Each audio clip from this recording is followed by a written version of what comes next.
Hello, everybody. Today we are talking about New York City's Calvary Cemetery as part of our series on New York City's great cemeteries. And we're defining great here by cemeteries that are historically important and have kind of a ton of land behind them, a lot of different stories to tell. Calvary is certainly one of New York City's most notable cemeteries, and we're going to talk all about why. New York City's Calvary Cemetery has a very interesting history. If you visit today, you'll see a historic cemetery with Manhattan's skyline as a backdrop. It's stunning. Many people use the land as a green space in the city, like as a local park. There's paved roads and walking and bike paths, and there's so much land to explore.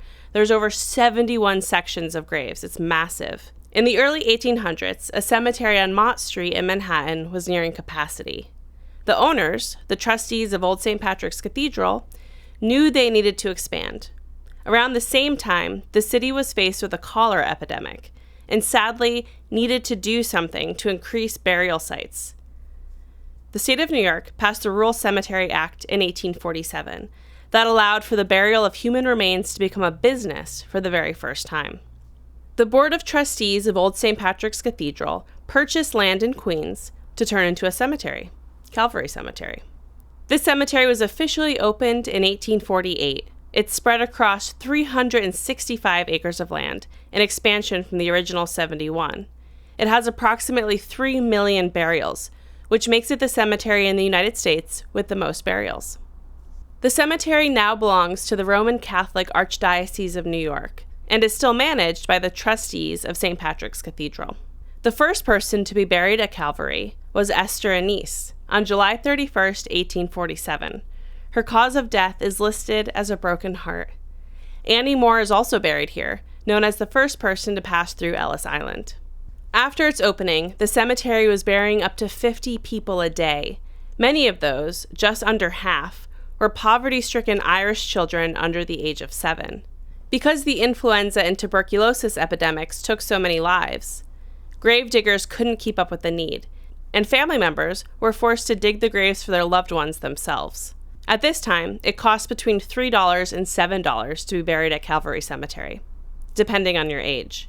In the mid-1800s, bodies were also transferred from a Manhattan cemetery to Calvary in Queens to make room for new land development. Within New York's Calvary Cemetery is a family burial ground that predates the surrounding graveyard. In 1691, Richard Alsop inherited an estate and a farm from his family along Newton Creek.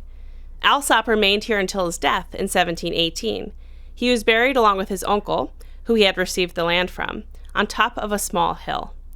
This land would be the burial spot for the Alsop family for the next 170 years.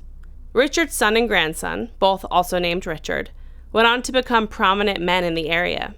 They and their families were laid to rest here. When the land was secured for Calvary Cemetery, purchased from the Alsop family, it included the Alsop Family Cemetery, which is officially the oldest part of the graveyard. It is still maintained to this day by the trustees. Calvary is still an active cemetery with new burials and planned expansions. You can visit every day between 9 a.m. and 4:30 if you're in the area, and I highly recommend that you do. Again, I think without a doubt, Calvary Cemetery is one of the great cemeteries of New York City. Even though I've been to so many cemeteries in New York, the first time I went to Calvary, it really sort of took my breath away. Even though it's massive and has the most burials in the United States, I didn't really have a keen awareness of it until I moved to the area where it is. And when you first go, it's sort of breathtaking. And you can go up on a local bridge nearby and see this crazy view of all of these historic graves, new graves as well, and the skyline of the city in the background. It's gorgeous. And that doesn't even include the history and the stories of all of the people who are buried here, which are also worth remembering. I'm Abby Brinker, co-host of the Lunatics Radio Hour podcast, where we explore the history of horror. So if you're into dark history, which you might be since you're watching this video, then check us out anywhere you listen to podcasts. As always, thank you so much for watching, and I'll see you next time. Bye.